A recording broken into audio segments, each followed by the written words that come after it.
agora, o ponto em que o bicho vai pegar de verdade. Os Estados Unidos denunciaram o Brasil como fornecedor de químicos para a produção de drogas ilícitas, que o Brasil é rota do narconegócio. O Departamento de Estado norte-americano classificou o Brasil como o principal país de origem de substâncias para a produção de narcóticos. O relatório diz que o Brasil é ator importante nas cadeias regionais de insumos para cocaína na América do Sul. O país aparece ao lado da China, México e Índia como fornecedor de precursores químicos desviados. O Brasil não está entre os países que falharam demonstravelmente, mas é citado por volume comercial e rotas. O governo Lula recusou o pedido dos Estados Unidos para classificar o PCC e o Comando Vermelho como organizações terroristas. O Ministério da Justiça do Brasil alegou que o narcotráfico não se enquadra como terrorismo na legislação brasileira, mas se enquadra como terrorismo na vida dos brasileiros. E aí podem se preparar, meu caro Maurício Galante, que o bicho vai pegar. Previsão certeira de tiro, porrada, bomba e ações especiais. Ah, mas os Estados Unidos vão invadir o Brasil? Não, mas a tecnologia americana para combater narconegócio, eu já digo para vocês, já invadiu, não vai invadir não. E as ações que virão agora serão espetaculares. Galera do Rio de Janeiro, que se prepare, vocês vão se sentir num daqueles filmes norte-americanos de Hollywood. Não vai, Maurício? A coisa não está fácil, não. Eu tenho certeza que essa notícia de que o Brasil foi colocado no mapa de fabricar subsídios, a pasta base, outros químicos que fazem o fentanil, foi colocado na lista de principais fornecedores desses produtos. Eu tenho certeza que essa notícia ela está ligada ao escândalo das 8.000 farmácias do Farmácia Popular, programa do governo federal do Farmácia Popular, das 8.000 farmácias que foram descredenciadas, e uma investigação da Polícia Federal no dia 20 de julho desse ano, aqui, alguns dias atrás, descobriu uma fraude de 40 milhões do programa. Ou seja, farmácias que existiam só no papel para poderem traficar esses insumos para a rede internacional do tráfico de drogas. Então, o Trump deixou muito claro que essa é a nova frente. A nova frente fizeram um acordo com a Argentina, então o governo Milei criou uma força-tarefa para combater as atividades do PCC e do Comando Vermelho e do tráfico internacional na Tríplice Fronteira. E no norte, os Estados Unidos agora deu carta branca aos militares para atacarem cartéis internacionais de droga, não só no México, como na Venezuela, como El Salvador, que quase não tem, mas você tem Honduras, você tem Guatemala, que eles são muito atuantes ainda. E aí o que pode acontecer são ataques preemptivos das Forças Armadas Americanas a centros de processamento e distribuição de drogas em todos os países da América do Sul. Todos. E aí, amigo, quem tem responsabilidade começa a fazer seu dever de casa. Porque o governo Trump está mostrando para a América Latina toda que vai colocar a ordem na casa. Ele exige que o espelho do controle desses grupos terroristas e desses grupos criminosos é o que o Bukele fez em El Salvador. Abram cadeias enormes, prendam esse pessoal todo, controlem o problema do tráfico de droga dentro do seu país, porque senão os Estados Unidos vai fazer por você. Então, quem não fizer o dever de casa vai ser obrigado a fazer o dever de casa com os Estados Unidos. De novo, quem avisa, amigo é. Agora, Silvia Waiapi, já estiveram aqui no Brasil comandantes militares de extrema importância nos Estados Unidos e avisaram claramente a representantes do nosso Ministério da Defesa de que eles iam agir.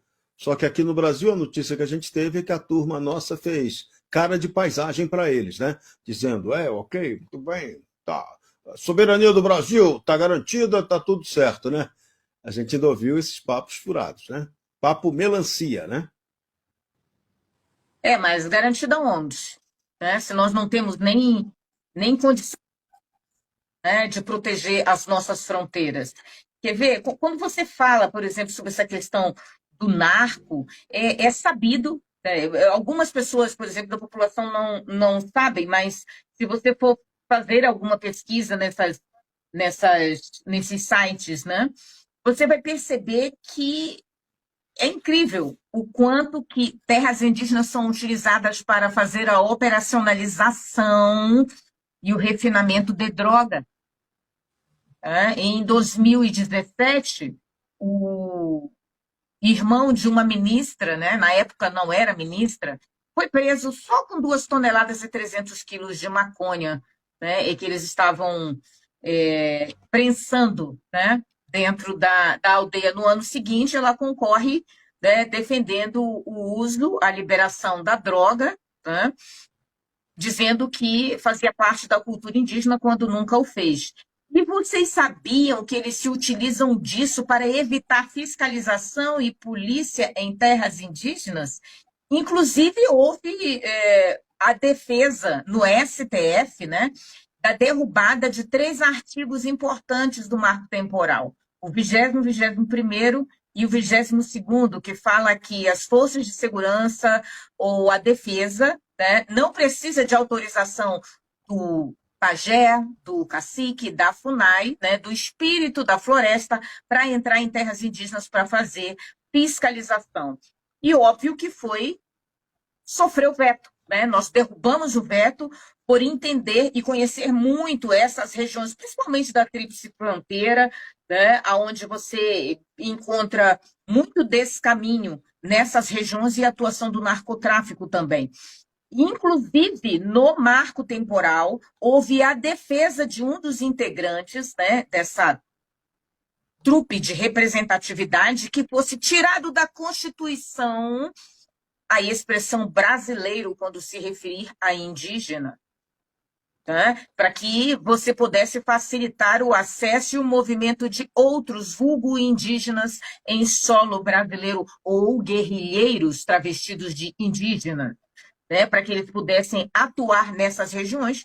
Foi o que nós vimos, por exemplo, que aconteceu no sul do país, indígenas paraguaios invadindo propriedades brasileiras e requerendo esse território como se fosse deles, né? Então, você vê que essa teia para o narcotráfico ela está muito bem formada, com uma atuação e com os seus braços em várias regiões. E as terras indígenas não escaparam disso, que é justamente o local aonde não estão permitindo fiscalização ou ação do poder de polícia, assim como fizeram no Rio de Janeiro, proibindo a entrada da polícia, né, e a ação da polícia em favelas, né, e isso coloca a nossa soberania, né, isso sim coloca a nossa soberania e a segurança da população em risco, deixando com que narcos ditem o que deve e o que não deve ser feito nesses municípios, nesses estados ou no nosso país.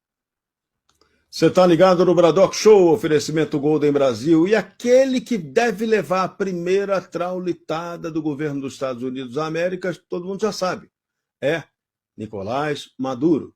Os Estados Unidos dobraram a recompensa pelo Maduro. Agora está valendo 50 milhões de dólares. E Trump assinou a diretiva militar secreta para quem dedurar e entregar o cara. A procuradora Pam Bondi acusou Maduro de colaborar com o Tren de Aragua e o cartel de Sinaloa. A ordem secreta autoriza o Pentágono a usar a força militar contra cartéis latinos classificados como terroristas. Leitura básica. Como Trump considera que Maduro está incluído nesse grupo, logo a ação militar pode ser feita contra o Maduro. Basta, para bom entendedor, meia canetada basta. A diretiva americana permite operações militares diretas em mar e solo estrangeiro contra narcotraficantes. O Cartel de los Soles de Maduro é o principal alvo e o Pentágono já desenha opções de ação militar. A CIA intensificou voos secretos de drones sobre o México para localizar os laboratórios de fentanil.